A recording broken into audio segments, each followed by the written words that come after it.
Hey guys, Rev from Into Gaming.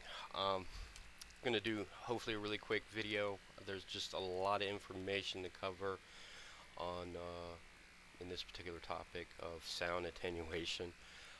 So based on the urgency of the information, I'm gonna keep this one pretty short. Hopefully keep it within a 5-minute marker.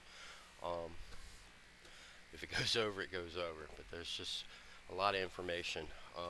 Eventually, in the coming days or sometime next week, I will do a full course on sound attenuation for other developers just getting started with Unreal Engine 4.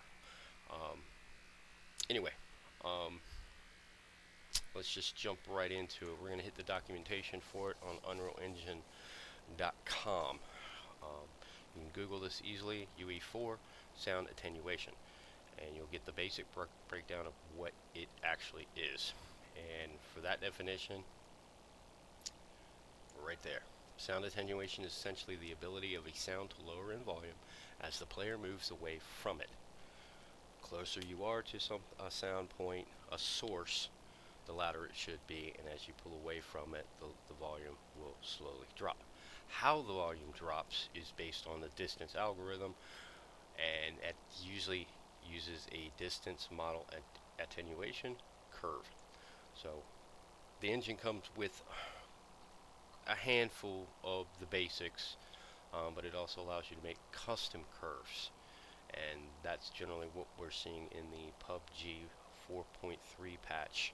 Footstep sound change is a new attenuation curve, but the basic patch, the little curves we have are the linear, which is a 1-to-1 reduction out to the max radius, and I'll get into this min radius, max radius, fall off distance stuff in a minute, but we have this 1-to-1 reduction for linear, and the use case is good for general looping ambience and low detail background sounds that do not need tight 3D fall off settings. So for pinpoint accuracy, locating where the sound source is, this is not a good curve to use.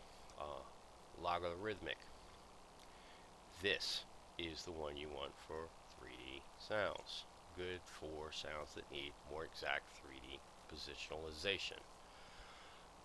This curve is the curve, or pretty close to the curve that was used initially for PubG footstep sounds. It's pretty close. It's not identical, but it's pretty close. It had a little bit longer tail onto it, but this is a pretty good approximation.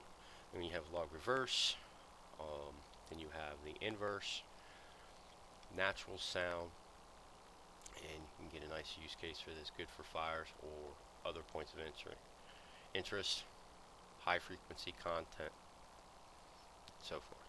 So a natural sound is pretty good to use for some ambience and whatnot. I use them quite a bit, along with logarithmic. But anyway, those are the definitions. You can get more into the attenuation shapes and other stuff with attenuation on the docs. But I'm going to get in here and give you a breakdown on that.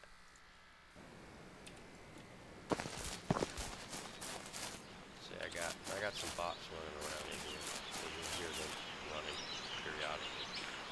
Anyway, I have an ambient bird sounds. You hear the chirping and stuff sitting up in the tree. And as I pull away from it, the sound falls off. Close to it, it increases. The closer I get to the source, the louder it gets. That's just the basics on that, and seeing it that it's actually working. So I'm gonna get in here. The base volume that I have on here is 1, which is the multiplier here, which means that the volume is set at 100% of its natural volume from its source file, which is a wave. It's a stereo-based sound. Now in the attenuation, what we're running right now is logarithmic, which gives us that 3D positionalization. Best one out of the defaults: linear, logarithmic, inverse. burst, log burst, and natural sound. Um, what I want to do with this is just do a back and forth pan in and out with the different attenuations, so you understand how they're working. I have a fall off distance of 45 meters, so let me show you that real quick. I have the inner radius is 0. I mean, I set that at whatever. Let me actually set it to something big. Okay, so I have a 10 meter, basically 10 meter radius now, and any sound in that radius right there is going to be at 100%.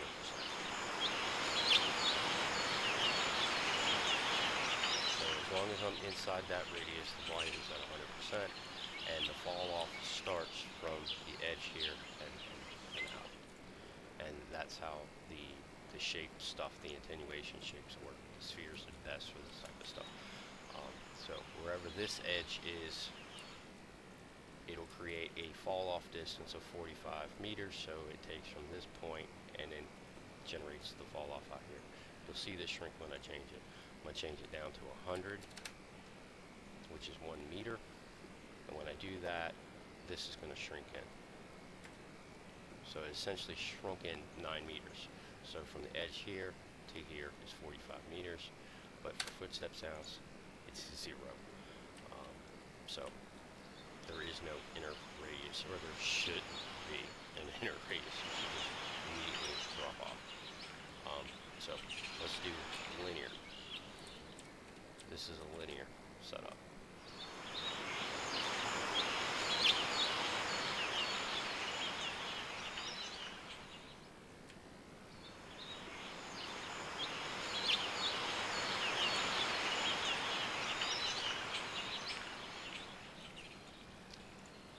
Logarithmic.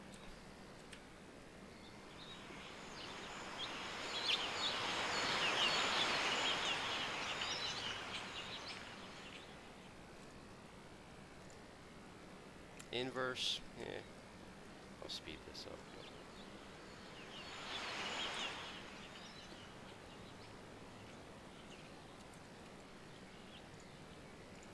Log reverse.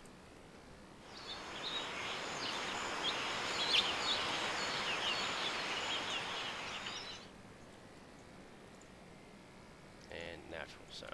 This has got the more natural drop off, so it's going to be a lot quieter.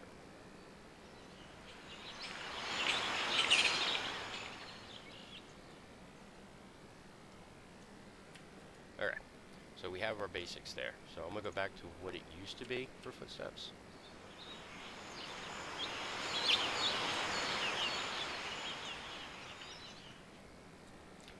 To what it is now.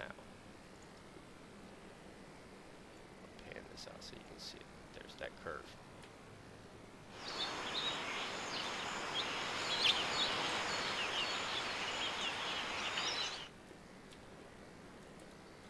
Do this from the side so you can see the radius here. You can hear it. Can't hear it.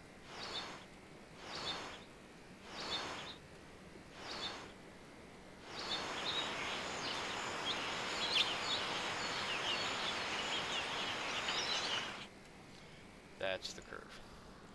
There's a reason for this curve. Everybody was jacking up volumes to gain an advantage over distance. If I jack my volume up, it's going to amplify this curve. So sounds way out here at the end of the natural, the logarithmic curve would have been louder. So to bypass that advantage and to help curb some of this appetite for slamming volume, they created this curve. So all sounds within a spec range are pretty close to the same volume, so you can't really judge the distance. So the way to get around that, or basically the way to approach the new setup, is to lower your volume. Lower your volume down to where gunshot sounds are applicable, comfortable, not really crazy loud, because you're gaining no advantage now from cranking your volume up. Because a footstep at 10 meters is pretty much the same at 39. Based off of the way that this curve is done, you can't really distinguish the drop off. Is over that distance, yeah, we're getting pretty much a 40% decrease, 38, 39% decrease in volume, but we're also getting, it's a long distance, so you really can't make that, determination as it's happening until you hit this point, and it's just boop, it drops. There's 60% decrease in volume on this. What most of us think it should be is like this. Something along the lines of this. A much steeper curve, which sounds like this.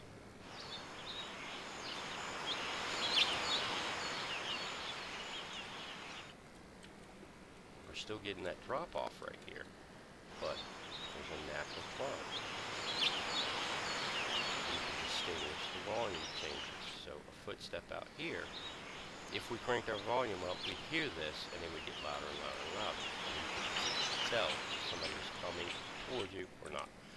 So that's not going to ever happen. So we're going to maintain this, or we're going to go back to the old way. I think this is where it's going to be sitting at, something around in here is what we're going to be dealing with for the future of PUBG. We're being forced to lower our volumes, so footsteps are represented the way that the designers intended them to be. Low volume, we're not supposed to be relying on them. They're in a realistic, if you lower your volume down, the sounds are pretty realistic across the board. You get them down to a decent level. Like, go play another game, CSGO, you can play Siege, Call of Duty, Battlefield, whatever volume setting you have there, transferred over to PUBG, and you should basically be at the same kind of setup. And you'll notice the difference there. Training map is a good way to do it too.